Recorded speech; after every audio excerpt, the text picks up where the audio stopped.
got our plan set out. I think I'm gonna start here on the exhaust side. So I'm gonna have to take the turbo off. So I'm gonna put the gasket on, get the manifold off, wrap that, downpipe off, wrap that.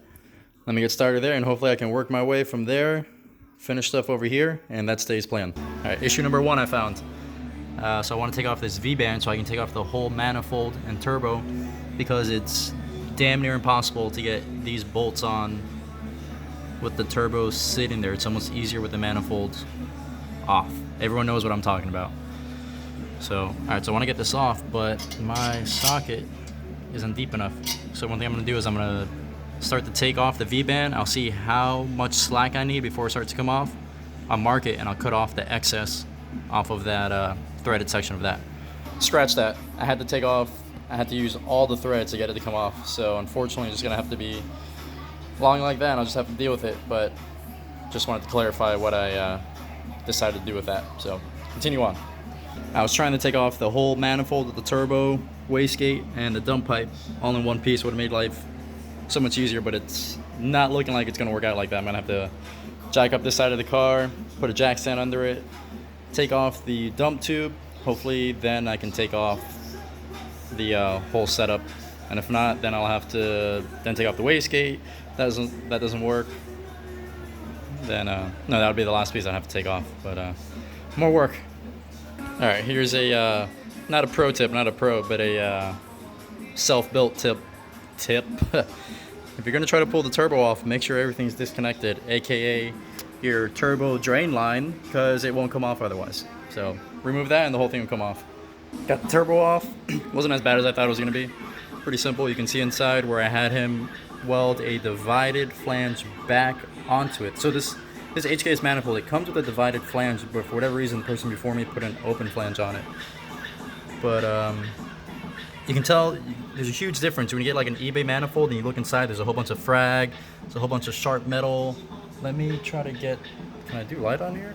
Hold on, let me see what I got going on here. See if we can look in there. You can see smooth curves in it.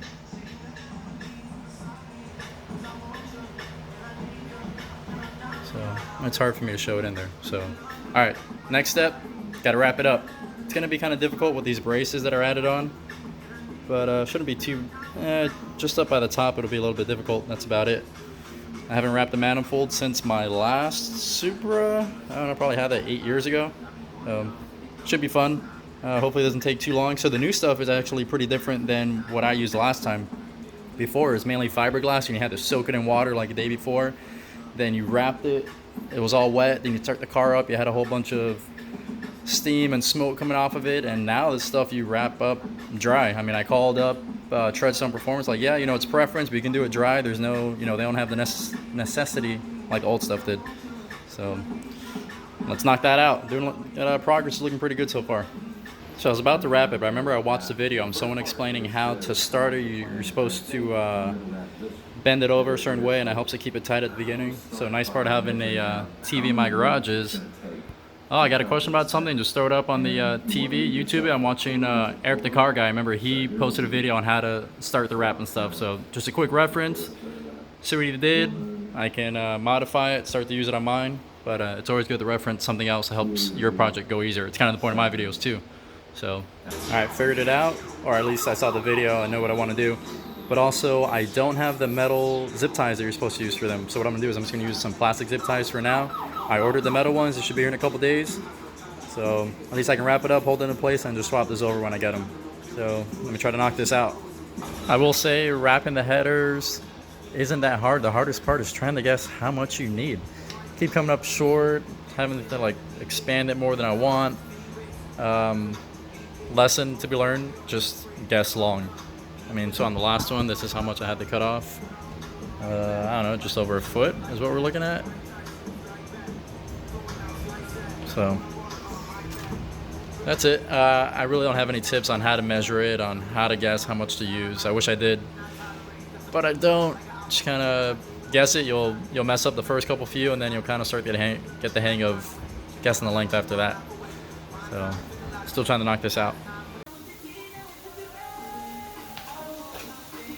Alright, so I figured I'll do some talking, because it's called vlogging. Some vlogging while I work on this manifold kind of introduce myself. I feel like I haven't done that in the 20 odd episodes I've been putting videos up on. I guess a little bit about myself. My name's Julian. My birthday is coming up, June 21st. I'll be 31 years old. I grew up in South Florida, living in South Florida right now, if you can't tell by the beautiful rain outside. Let's see, been into cars pretty much from the start. My dad always worked on his own cars. Everyone always asks, how'd you learn how to do that? How do you know how to be so mechanically inclined? And pretty much started from my dad. He always worked on his own cars. I mean, he enjoyed it, and also why pay someone to do something you can do yourself? So he's always working on his cars. I'm always watching him, helping him out. So I learned how to, turn a wrench from helping him work on his cars. Pretty much just maintenance stuff. He wasn't doing anything performance-wise. And then just from there, having that knowledge, I was able to get into cars. So it started off with go-peds. I wasn't able to drive yet, so we all had go-peds, my neighborhood friends. So we take the go-peds, we modified them, we did motor swaps on them, changed the spindles, changed top speed. I mean, we used to go to go-ped shows, race people for money on our go-peds. It has to start somewhere. And then from there, I got into cars. I've had numerous cars. I used to get a new car every year. I would just get bored, move on to something else. They all haven't been performance cars. My fastest car to date is a 91 Supra with a 1J swap, single turbo. Car made 430, 450 on a really simple setup. Probably spent less than, $1,500 setting that thing up. So that was a fun deal. I learned a lot doing that one because the twins blew, so it was time to go single. So eBay turbo, eBay manifolds, name brand blow off valve, 440 injectors, SAFC 2. Tuned it on that simple 430, 450. That was a fun car.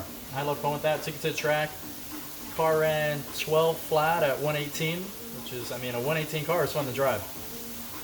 So I'm hoping that the Cressida will be, I'm hoping on low boost, Wastegate spring. I'm hoping for about 450, 500, and I'm hoping to trap 120. So low boost, 120 trap is what I'm looking for.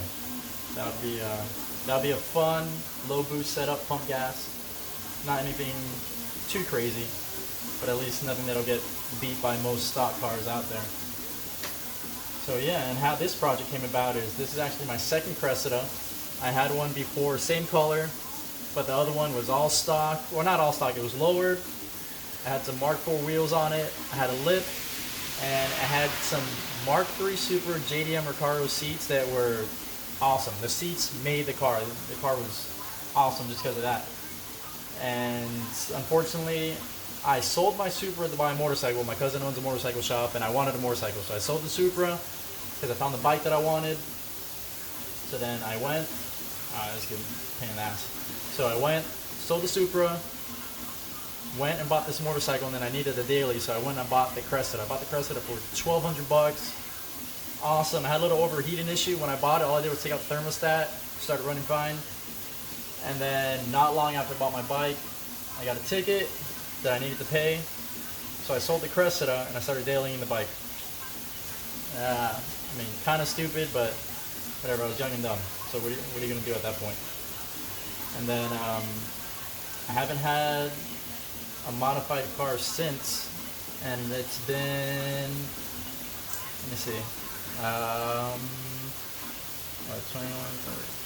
9 years? There's no way. Yeah, it's been 9 years since I've had a modified car. So a couple years went by, I was dailying the bike, then I bought a truck and I started buying and selling motorcycles, and then from there, I was doing that. I had the truck for a while, and then finally I got my dream job. Started, establishing myself, and I was like, all right, time to get back into something. I figured, I've always loved sedans. I've had four-door Jettas. I've had two LS 400s, big body four doors, and I figured why not stick to my roots and do something like that. I wanted a Mark IV Supra, but let's be honest, $50,000, $60,000 for a Supra yeah, I don't have it like that. So that's how the Cressida came about. And I figured I want to do as much of this swap as this person's been driving around like 20 times. They can't find the house they're looking for. So yeah, so I figured, all right, let me do something that I can do most of the work on myself. And the first thing that came to mind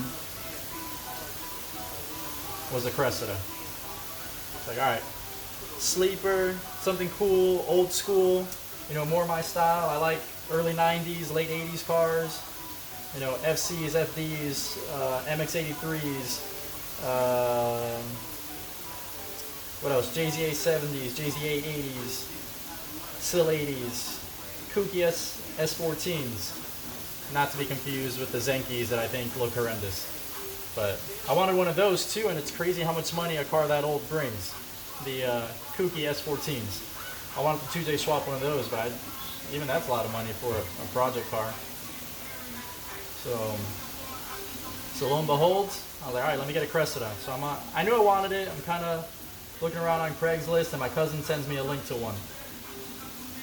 And I was like, all right, let me go check it out. So I show up with my girlfriend. I had cash in hand. I was like, all right, we'll check this thing out, see how it looks, and if anything, I'll drive it home. So I go to meet the guy, and it takes him, like, the guy's like over an hour late to meet me. I'm like, what the hell is going on? You know, finally shows up, I check out the car, it's, you know, looking all right, it's rough on the outside, but I don't care how it looks, it's supposed to be a sleeper. I didn't want something that was a show queen. I don't want to, oh no, I got scratched, or I'm driving behind a truck, or, you know, someone hit it with their door, or, you know, something like that. Like, it's supposed to be a fun car. It's supposed to be fun to drive. And it's not that I don't care how it looks, but when you're worried about, oh, the paint or this or that, like, you start to lose the fun of it. To me, when you're worried about that aspect of it, like, I didn't want a show car. So it's been resprayed. It doesn't look the best, but it's the color that I wanted. The interior was good, and the motor was shot, which I didn't know at the time. So I drove it around the parking lot. You know, it was driving fine, and then finally got to a point I was like, all right, you know, I'll take it. So I gave the guy $1,000 for it. It's kind of the going rate down here. Cars are pretty expensive down here for whatever reason. I can't give you a valid reason for it, but most stuff down here is expensive. You're not going to get any, it's hard to find a good deal down here. So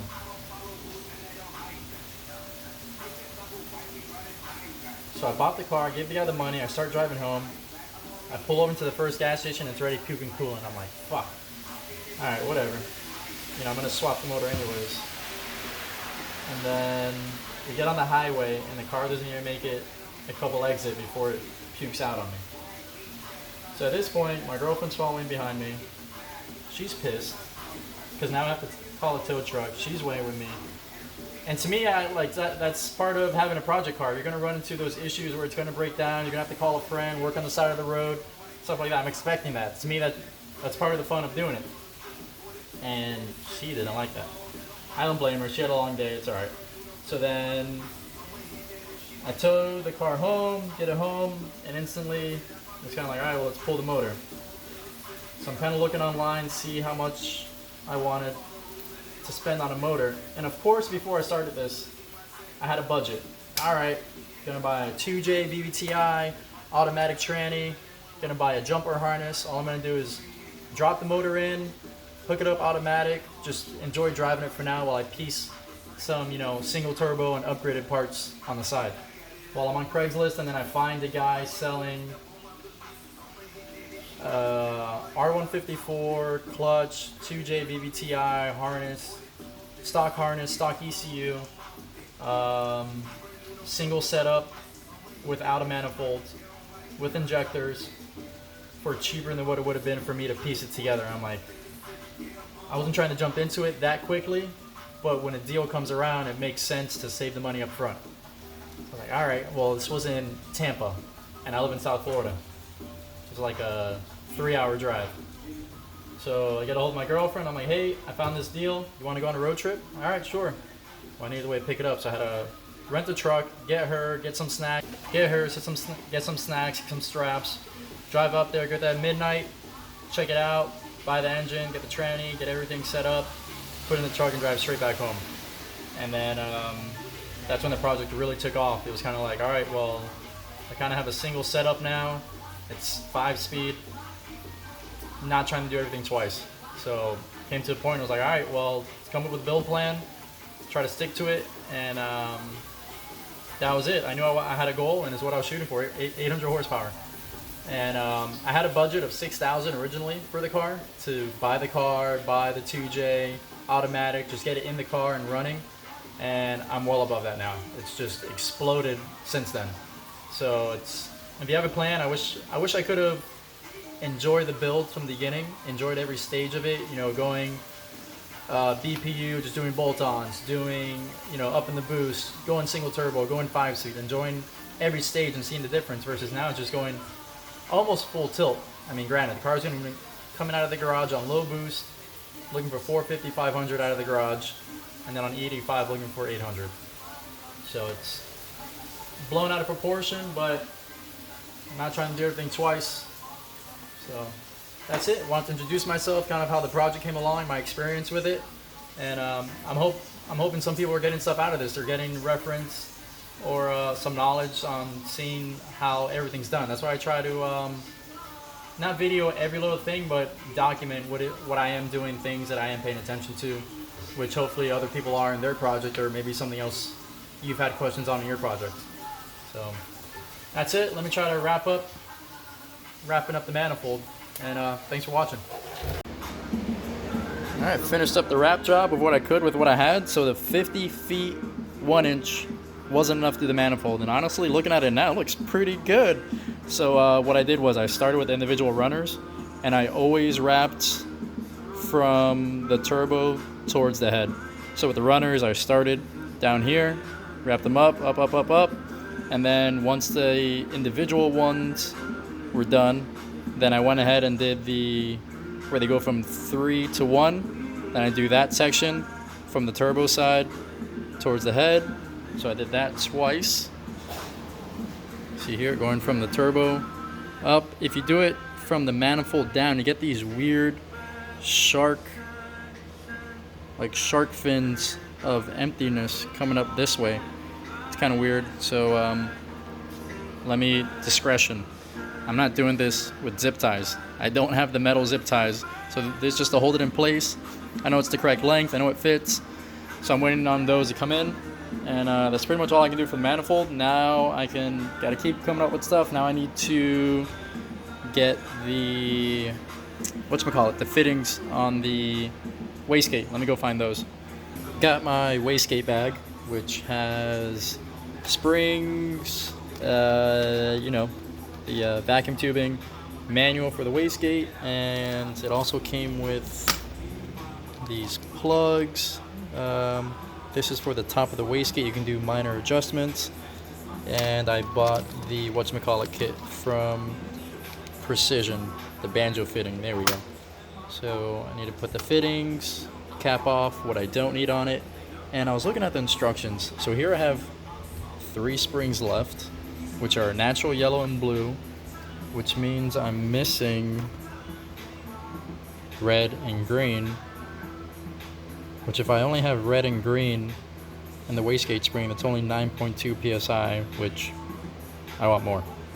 So if I want my 15, let's say 15.5, I'm gonna need natural and yellow. Let me tell you, I put those springs in. I don't know why I only went 9 pounds, but if I want to go 15, we can go I'm gonna have to go 15. Maybe we can do 14.6. Yeah, we can do. No, let's do 15.5. 14.6. We'll do 15.5, 14.6, which is just the yellow. I tell you what, it's a pain in the ass to get that thing in. So, banjo fittings and change the spring. So, quick intermission. Mailman just dropped this off, and I know what it is. It's a birthday present to myself. I'm excited for this.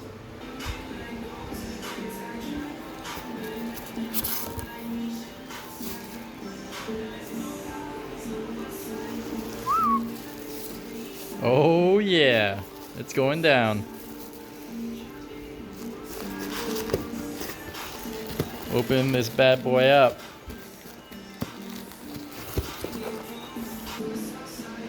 Woohoo! Looks good, brand new. I'm excited about it. I never thought I'd have an aftermarket dash. What else comes with it? We got wiring with it and stickers and manuals and all that stuff. So one more thing I'm gonna have to learn how to wire in, but looking forward to that. So look forward to that in the future. As expected, so I had a red and green, which according to the charts gives me, what, 9.9 psi, some lame number of boost. So here we have just that, puts me at 9.2. I don't want to run 9.2 psi. So generally with the three-port boost controller, you can double your wastegate spring. So if we're looking for, I don't know, let's say 800 horsepower, around 30 psi, we're going to need to start at about 15. We can go 14.6 and go from there, because I'm sure I'll have to come back in at some point to do something. So 14.6 will be a yellow and a blue. We'll go with that. That'll be a good pump gas number, nothing crazy. So let me throw that in, and then I'll figure out the banjo bolts for routing the wastegate. All right, got it. So I went ahead, I put the yellow and blue spring in. Is that what I put? Yep. Did yellow and blue, which gives me 14.6. I had to call my neighbor over to come help me because it's a pain in the ass to try to clamp it down. So you have to, hold on, let me see if I can, some creative. You have to clamp it down like this, and then once it's down, you have to clamp this on. And it's impossible to do it by yourself. So luckily my neighbor was able to come over and give me a hand. So thanks, Scott, I appreciate that. Got that. Now looking at our wiring as far as hose management. So it says we're going to use the bottom port and the top port. So let me go ahead and plumb those in.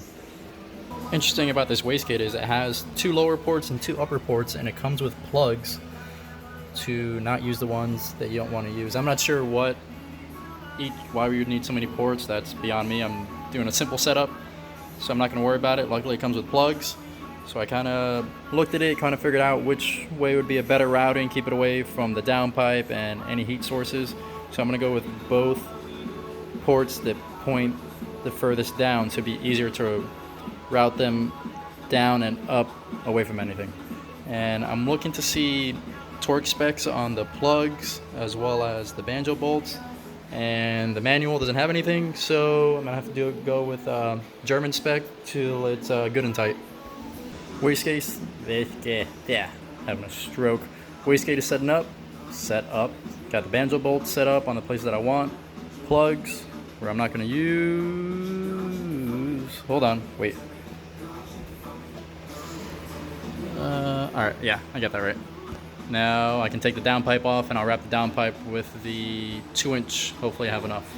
Downpipe off, came off easy, no problem. That's what you get when you pay money. Someone makes something the way it's supposed to be made. They don't, take shortcuts.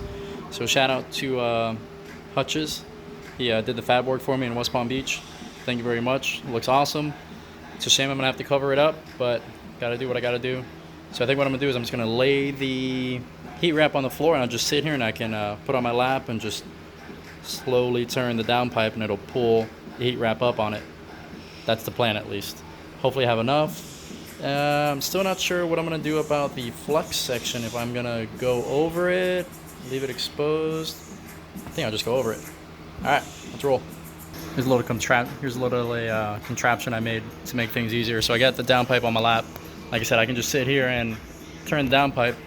And I just took some extra 3/8 threaded bar that I had from the battery relocation, throw it in the vise, throw the spool of heat wrap on it, and I should be able to just twirl it off as I go. Let's see. Close. Actually, this might have been a little bit harder than doing the manifold, because I think because it's so thick that you start to get a bulge when it's going around each other. But pretty straightforward. I just came up 2 inches short. Story of my life. So you can see right at the top. I mean, it's cool because you can see that it's stainless, but it sucks because it's not the whole thing. So I'll have to see about ordering more of that. Or if I wanted to, I could kind of take the excess that I'll have from the 1 inch on the manifold and use that on there. I don't know how it'll look. Maybe I'll just try that. So I think I'm finishing up on the exhaust side now as far as what I can do, because for this I need the metal zip ties to finish that up, and I need to order more 1 inch. So that's it. That's all I can do on this side. And in the mail I had the new TPS sensor that I said I was having issues with. Hopefully that fixes that.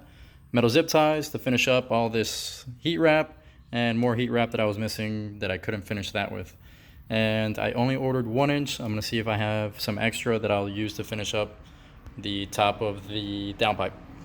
So I finally finished the manifold, and it was a pain in the ass, but came out all right. The hardest part is right under the turbo flange where it comes together. That's just a weird, awkward angles. Not really many places to be able to put the cable ties, but made it happen. What the? Oh, that's a spot that I couldn't get to. But that's pretty much the only open spot right there where that support bracket is. But besides that, looking pretty good. Set. Let me adjust the downpipe, and then I was gonna install the exhaust side, but I need to drill and tap the compressor housing for boost reference for the wastegate. So grab that and I'll get that done, and then exhaust side will be done. Filming. What is it, John? YouTube, comment, like this video if you like it. Watch some more if you don't like it. Horrible. Horrible. Just continue on.